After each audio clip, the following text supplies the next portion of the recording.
Thanks very much. Fascinating stuff and really good submissions from all concerned.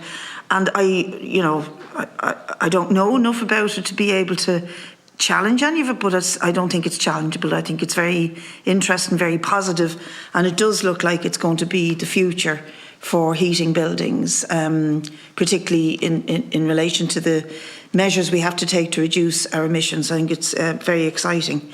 But my concern is a bit different. And my concern here is about what we witnessed here last winter when the price of energy went through the roof. For most of us, what we saw a 50 to 60% increase. Those in district heating systems, homes in district heating system, which from a recent PQ, the Minister tells me there's about 11,000 of them in Ireland. They saw an increase of 300% in their energy bills. And the usual regulation or limitations doesn't apply to them. They can't shop around to get the cost brought down. They can't, as we're all told to do, shop around and you'll get cheaper providers. They can't do it. It doesn't apply to them. And they're not covered by the same protections as other households, protected from being cut off, protected because they can register as a vulnerable customer. Now, I did ask several times about the role of CRU, the regulator here, and I believe since last February there's a certain role that CRU has, but seriously, they don't seem to have any role that's meaningful. And really, I think it's very concerning because if this is the future, the way to go, particularly to reduce emissions, like everything else, we have to bring people with us. We cannot leave them behind. And this will definitely leave people behind if we don't get our act together and set about changing it, giving proper regulation, whether that's to CRU or another body. But somebody has to be able to regulate it, regulate the price, regulate the suppliers, and also give certain freedoms and space to the customers so that they can feel that they're being treated the same as everybody else. So in the district I represent, the constituency I represent, is full of apartments that are run on district heating systems. And it's also full of homes, like mine, that are not. And the letters I got in from people about the bills that they faced last winter, it's just unbelievable. I was left with my mouth open, wondering how can this happen? But it turns out it's happening because CRU have no regulatory role over this, and I think that is something that this committee needs to look at, needs to bring to the Minister's attention, and needs to make sure we change. And I'm serious about it because we do want to see our emissions come down, but we have to bring people with us.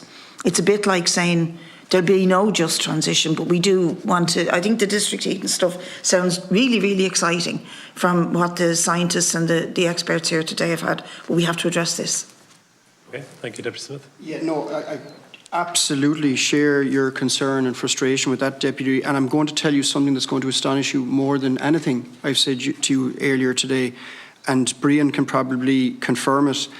While all of us here were suffering immensely from incredible price hikes throughout 2022, 90% of the district heating customers in Denmark, which is about 1 million people, saw zero increase in their heating costs, and actually some of them saw it reduce. So you're naturally leading yourself to how on earth can we in Ireland have 300%, 400% increases in our district heating prices, while throughout the same energy price disaster that happened throughout 2022, district heating customers in Denmark, for 90% of them, saw zero increase and even saw a reduction. And that all comes back to, so in Ireland, we really don't have any district heating. So the Danes would call what we have blockvarme, block communal systems. They just heat a building. So if you look at any of the heating systems we have that we think of as district heating, it's effectively a gas boiler in the basement of an apartment complex heating a building communally. Whereas what we're referring to here with district heating is capturing all of this waste heat that's been thrown away, putting it in a pipe along the street, taking out that gas boiler that's currently being used in the basement and sticking in the waste heat stream to supply the heat for that building. And hence we get to the situation that Denmark found themselves in last year, which we are incredibly enviably of. As gas prices went through the roof, the price of the heat that was being thrown away didn't. So they lived in a much, I would say, I know what I completely hear the frustration around the failure of CRU, but I would argue that it's probably a much longer term failure, which is we didn't connect those communal heating systems to the vast amounts of waste heat or renewable heat that they could have been using, and instead we had them effectively still using gas. And that meant as gas prices went up by 20-fold over the 2022, it was just rippling through to the bills of the people that were on these communal heating systems.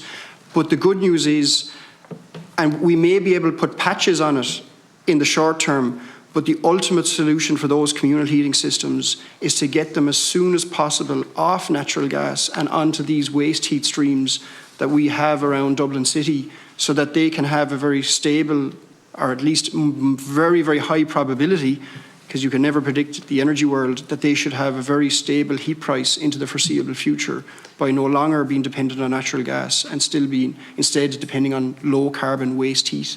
What we might do now, I'm just mindful of Professor Matheson's time, he's just got 15 more minutes, so we might come back to the regulatory question, which is a very important one in the Irish context.